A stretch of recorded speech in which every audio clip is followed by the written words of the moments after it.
What's up, everybody? It's Mike here. Firstly, you guys gotta pay attention to the last play date on this screen. The last time I've played Halo 3 is 10/15/2009. That is almost 24 months ago. That's almost 2 years ago. I don't play Halo anymore.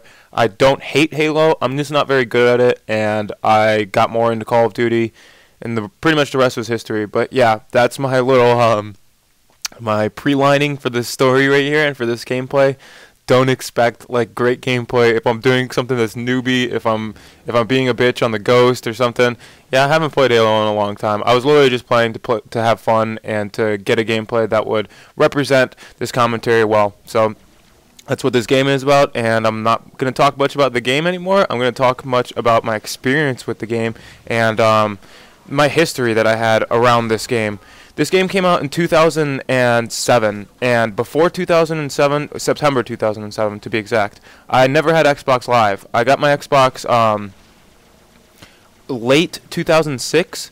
It was like November 2006, and I had a handful of games. I had Gears of War, the original Gears. I had a couple sports games. I had the Madden with McNabb on the cover. I had 2 NBA Live games, the one with D-Wade and the one with T-Mac on it.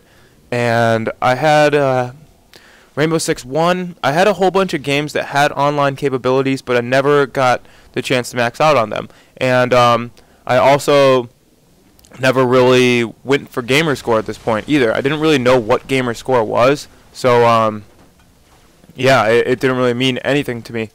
Excuse me. But yeah, so around the time that this game came out, this was September 2007. Literally the day before, my friend Ankspank, his Xbox got Red Ring of Death. So that was a super huge bummer.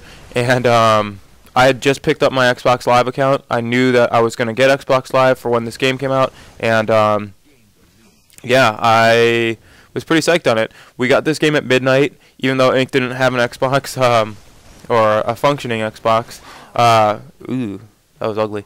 We still picked it up. He came over to my house, or my mom's house at the time, and he loaded up his gamer tag on my Xbox, and we split screen Halo till probably like 6 or 7 in the morning. I don't think we went to sleep that night, but I loved it. Yeah, I loved the experience of multiplayer gaming. I played the beta for this over at Ank's house. This was actually the level that I played in the beta on Crackdown when Crackdown came out, and I had experimented here and there with some online multiplayer. I played the Prey online multiplayer. I played Perfect Dark online multiplayer. I played Fear online multiplayer. But all these were just at Alex's house, and they were never like my personal multiplayer experience. I didn't get, as I mentioned, I didn't get Xbox Live till this game came out. So like this is the core of my multiplayer experience. This is the first game that I ever really experienced poning people, if you will. But yeah, this game was epic to me. This game, it basically, you take all your skills and try and hold your own, try and prove yourself against an ever-growing competitive world, and I love that. As a gamer, throughout my whole career, I've always been uber competitive. I've always tried to beat games on the hardest difficulty. I've always tried to push myself to that next level, and online gaming just fit in perfectly for me. So yeah, that's basically like how my competitive nature started on online, and why I'm such a tryhard, I guess, nowadays. But the other key element that came with Halo 3 and it came with September of 2007 is me finally noticing my gamer card.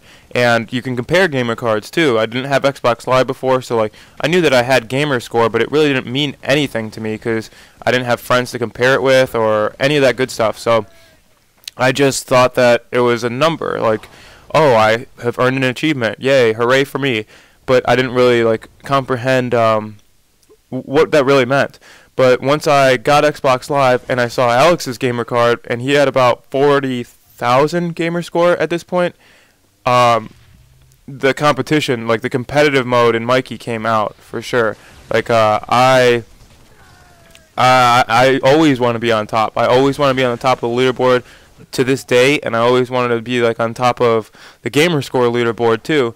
I started looking into websites like Xbox360achievements.org and Man, do I have a history with that website. But anyways, I'll get on to that probably in another commentary.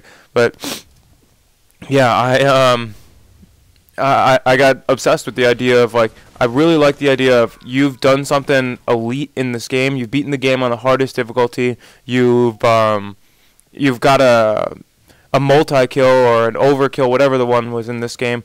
But there were so many achievements that, like, kind of, like, tested your will and, like, showed you could show off to the world how hard you went, or, like, how much effort and how much skill you had to be able to get this achievement, this, like, elusive achievement that not so many people have. And that idea just, like, consumed my mind for a long time. Me and Alex were getting a ton of we're getting a ton of games at this point, and mostly we would buy them. We would buy the good ones that came out and max them out. I think on Halo I ended up with like 1600 something gamer score. Most of my games are like really high completion, at least up until Modern Warfare 2. But that's because I loved the idea of showing off how much gamer score that I had. And after we stopped like buying so many games or buying the good ones, we decided to get on GameFly. GameFly is, I'm sure you guys know what GameFly is. It's basically just like Netflix, but for games. And me and Alex each had a 2-game plan. So yeah, we were getting a lot of games. We would basically like rotate between 4 games. Usually like 2 of the games would be like easy beats, like just single player only, and then 2 of the other games might have multiplayer or might have like a couple more hours of gameplay. But anyways, like it would always be a race for whoever could beat the game faster, whoever could collect more gamer score faster. And it went on like that for a long time.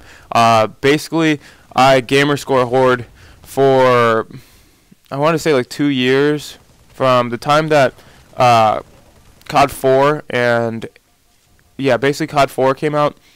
Because when COD 4 came out, I was still playing Rainbow Six Vegas 2 because it had achievements for multiplayer. So I enjoyed the multiplayer aspect, but it also had achievements for like reaching the highest level, for getting like 1,000 kills with each weapon, stuff like that. Stuff that like made it like I could set goals to reach, and yeah, I really liked the multiplayer in that. But yeah, it was pretty much for like the next 2 years though. I gamer score hoard. I did everything in my power to try and get gamer score, and yeah, my gamer score rocketed up. It wasn't until the time that it basically basically I got banned from Xbox360achievements.org for a comment that I left, and I mean it set me off, but at this point I think MW2 was out or just about to be out, and it didn't really matter to me at this point. I would rather play online multiplayer than collect gamer score, and at this point I already had like an 8,000 gamer score lead on Inksbank, so it really didn't matter to me at this point. I was like, yeah, I finally passed Ank. It doesn't matter. And at this point, Ank's passed me again, so he can have it now. I've got too much else on my plate to worry about gamer score. But yeah, this, I guess it basically caught us up. I feel like, look how dirty they did me right there, man. Look how dirty they're doing me. Oh my gosh. Well, I guess that pretty much catches you up with my Xbox Live experience. I'm going to continue this commentary though, and yeah, I hope you guys have a great day. Peace out.